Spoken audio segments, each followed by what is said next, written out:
I sit in that room. It is so-called a democratic decision. On one side, Prime Minister Narendra Modi and Mr. Amit Shah. On the other side, the leader of the opposition. I have no voice in that room. What they decide is what happens. So the first question, why is the Prime Minister and Amit Shah so keen on choosing exactly who the election commissioner is going to be?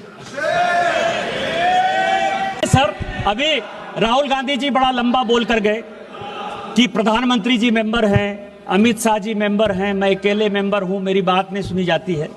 यह 24 नवंबर 1980 का लालकृष्ण आडवाणी का parliament में electoral reform पर question है sir, और उसका जवाब शिवशंकर जी देते हैं। शिवशंकर जी ये देते हैं, रिकॉर्ड का चीज है सर, कि चुनाव आयोग बहुत ही ईमानदारी से काम कर रहा है, इसीलिए अपोजिशन के किसी नेता को उसके सिलेक्शन प्रोसेस में इन्वॉल्व करने की आवश्यकता नहीं। 1950 से लेकर 2014 तक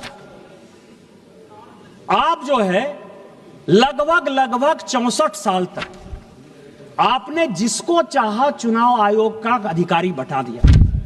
मदर टेरेसा पर जिस आदमी ने किताब लिखा, जो ज्वाइंट सेक्रेटरी के लिए एमपैनल नहीं हुआ, एडिशनल सेक्रेटरी के लिए एमपैनल नहीं हुआ, सेक्रेटरी के लिए एमपैनल नहीं हुआ, वो नवीन चावला चीफ इलेक्शन कमिश्नर हो गया।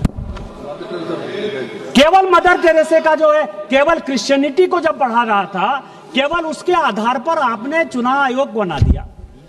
एमएस गिल, जिसने की राहुल, जब Sonia Gandhi ji office of profit के चक्कर में फंस गई और लगा कि ये दीवार हो जाएंगी, 6 साल के लिए चुनाव लड़ने के लिए काबिल नहीं रहेंगी, उस एमएस गिल को आपने जब बचाया, उसने उसके रिटायर होते ही 10 साल तक उसको ढोते रहे, आप केंद्र में मंत्री बनाए रखे।